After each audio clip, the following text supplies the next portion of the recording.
Radio box நேயர்களுக்கு வணக்கம். இன்னைக்கு நம்ம என்ன திரை விமர்சனம் பார்க்க போறோம்னா பாம்.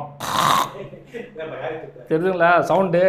இந்த படத்தில் போயிட்டு உக்காந்த உடனே ஏதோ இந்த ரெண்டு ஊருக்கும் வந்து போர் நடக்க போகுது, இவன் வந்து ஒரு பாம்பை தூக்கி போடுவான், அவன் வந்து ஒரு பாம்பை தூக்கி போடுவான்னு சொல்லி பார்த்தாடினா ஊருக்கு நடுவில் உட்கார வச்சு மனுஷனோட பாம்பு போட்டு வச்சிருக்காங்க. இந்த டைரக்டர் எப்படி தான் வந்து இந்த கதையை வந்து சூஸ் பண்ணார் அப்படின்னு வந்து தெரியல. இதில் வேற அர்ஜுன் தாஸ் வேற ஒரு கேரக்டர் பண்ணியிருக்காப்புல.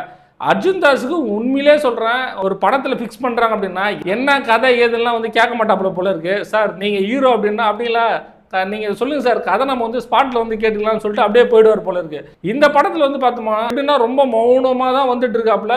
பெரிய டைலாக்லாம் ஒன்றுமே இல்லை.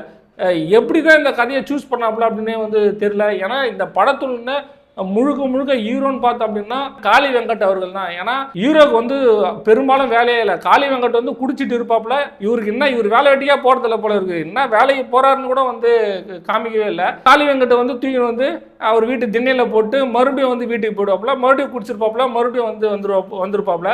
இதே வேலையாக தான் வந்து இயக்குனர் வந்து இவருக்கு வந்து வச்சுருக்காங்க. சரி என்னடா அது ரெண்டு ஊருக்கு வந்து பிரச்சனை அப்படின்னு சொல்லி பார்த்தோம் அப்படின்னா, அவர் வந்து எப்படின்னா இந்த ஜாதியை மையப்படுத்தாத ஊரை வந்து மையப்படுத்திருக்காரு. மேலூர் கீழூர்ன்ற மாதிரி ஒரு ஊரை வந்து மையப்படுத்திருக்காரு. அப்போ வந்து நம்ம படம் பார்க்கும்போது என்ன புரிஞ்சுக்குதுன்னா, இவங்க வந்து மேல் ஜாதி, இவங்க வந்து கீழ் ஜாதி அப்படின்னு மட்டும்தான் வந்து நம்மளுக்கு புரிஞ்சிக்க முடியுது.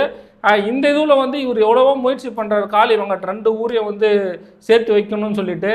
ஆனால் வந்து முடியல. கடைசியாக வந்து இது மாதிரி வந்து அவரை கடவுளாக வந்து அவரை இது பண்ணுறாங்க. ஏங்க இன்னொரு விஷயம் என்னன்னா, நான் இன்டர்வல் முடிஞ்சு 5 நிமிஷம் தான் படம் பார்த்தேன். அதுக்கு மேலே நான் படமும் பார்க்கல. ஏன்னா டென்ஷனாக நம்ம நண்பரில் இதுக்கு மேலே உட்காரணுமான்னு சொல்லி ஃபஸ்ட்டு அவர் கேட்க, ரெண்டாவது நான் வந்து என்ன பண்ணேன், இதுக்கு மேலே நம்ம உட்காரணுமான்னு சொல்லிட்டு நான் கேட்க, ரெண்டு பேருமே வந்து கிளம்பி வந்துட்டோம். கிளைமேக்ஸ் மட்டும் நான் ஃபோன் பண்ணி கேட்டேன்.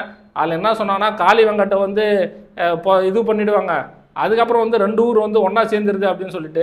இந்த படத்தில் பார்க்கும்போது வந்து பார்த்தோம்னா இந்த படம் மொத்தத்தில் இந்த பாம்பு வெத்து பாம், அதாவது வெடிக்காத பாம் அப்படின்னு தான் வந்து நம்ம சொல்ல முடியும். இந்த படம் வந்து மியூசிக்லாம் வந்து பார்த்தோம்னா அந்த முண்டாசிப்பட்டு அந்த ஸ்டைலில் வந்து கொஞ்சம் நடுவில் வந்து அந்த மியூசிக்லாம் வந்து வருது. அதே போல் ஸ்டார்டிங் வந்து ஒரு ஆயா வாய்ஸ் வந்து ஒரு 5 நிமிஷம் வருது. அதெல்லாம் கூட வந்து பார்த்தோன்னா அந்த முண்டாசிப்பட்டி மாதிரி தான் கொடுத்துருப்பாங்க. நீங்கள் முண்டாசிப்பட்டி பார்த்தவங்களுக்குலாம் வந்து பார்த்தோன்னா அந்த எக்ஸ்பீரியன்ஸ் வந்து உங்களுக்கு வந்து அந்த படம் பார்க்கும்போது வந்து தெரியும். கிட்டத்தட்ட சத்தியம் வந்து மெயின் ஸ்க்ரீனில் வந்து ஷோ போட்டிருந்தாங்க. ஃபுல்லாக உட்காந்துருக்கும் போது கீழே ஒருத்தனும் சிரிக்கல, மாடியில் ஹீரோ மட்டும் சிரிக்கிறான். அது ஏன் அப்படின்னு பார்த்தோம் அப்படின்னா எல்லாம் அவங்க ஆளுங்க. சரி இந்த படம் வந்து நான் என்னுடைய கதை வந்து இது வரைக்கும் நான் சொல்லியிருக்கேன். இந்த படம் உங்களுக்கு பிடிச்சிருந்தா நீங்கள் பார்த்துட்டு கீழே வந்து உங்களுடைய கருத்துக்களை பதிவு பண்ணுங்கள். நன்றி.